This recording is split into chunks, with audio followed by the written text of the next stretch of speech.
பச்சை புடவைக்காரியாய் உன் தாய் மீனாட்சி நான் இன்று வந்திருக்கிறேன். உன் வாழ்க்கையில் வரும் துயரத்திற்கு இன்றோடு கடைசி நாள். புரியவில்லையா? உன் வாழ்க்கையில் இருந்த அத்தனை துயரங்களையும் நான் விலக்கிவிட்டேன். இனி நல்லதுதான் நடக்கும்.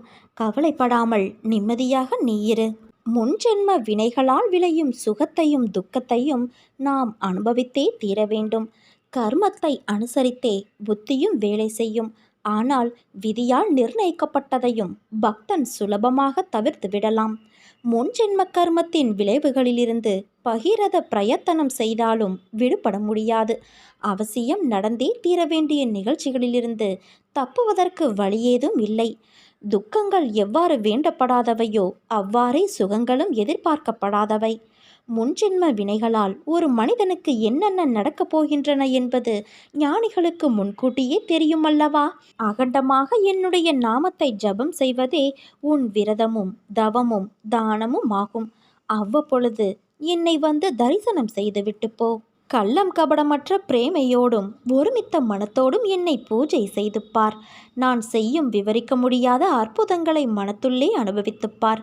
இன்னும் எத்தனை நாட்களுக்குத்தான் இழந்து போன விஷயங்களையும் உறவுகளையும் நினைத்து வருத்தப்பட போகிறாய்? அவர்கள் உன் அன்பை சிறிதும் உணராத மனம் படைத்தவர்கள் என்று நீ அறிவாயல்லவா?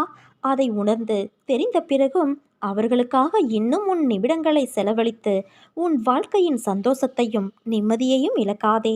உன் மனம் ரணத்தால் கொதித்து போயிருக்கிறது. ஆதங்கத்திலும் வழியிலும் நீ இருக்கிறாய்.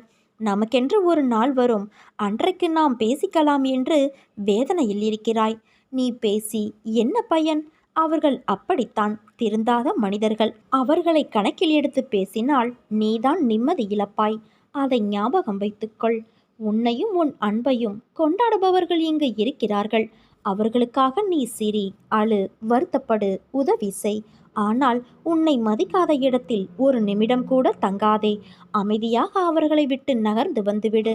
அவர்களை பற்றி நீ யோசிக்காதே. உன் கோபம் நியாயமானதுதான். ஆனால் அது உனக்கு வேண்டாம் என் குழந்தையே. அது உன்னையும் உன் நிம்மதி, சிரிப்பு, சந்தோஷத்தையும் தொலைத்துவிடும். உனக்கு எந்த விதமான குழம்பும் நிலையும் வேண்டாம்.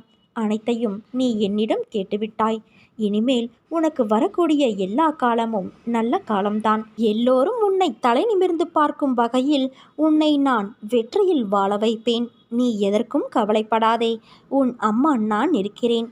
என் மீது உனக்கு பரிபூரண நம்பிக்கை இருந்தால் உன் வாழ்வில் என்னால் இயலாத காரியம் என்று ஒன்றுமே இருக்க முடியாது.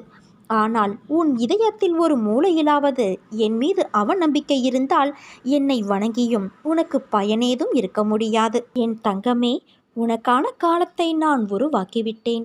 இன்னும் சில நாட்களில் நீ அதில் பயணம் செய்ய போகிறாய். உன்னை கண்கலங்க நான் என்றுமே விடமாட்டேன் தங்கமே. உன்னை உயர்ந்த நிலைக்கு நான் மாற்றுவேன். நீ கண்கலங்கினால் உன் அன்னையான என் மனம் வலிக்கிறது. உன் அம்மாவாக, உன் அப்பாவாக நான் என்றும் இருப்பேன். கூடிய விரைவிலேயே ஒரு நல்ல செய்தியை நீ கேட்பாய். சந்தோஷமாக இரு. எதை பற்றியும் கவலை வேண்டாம். உன்னோடு உன் அன்னையான நான் இருக்கிறேனே.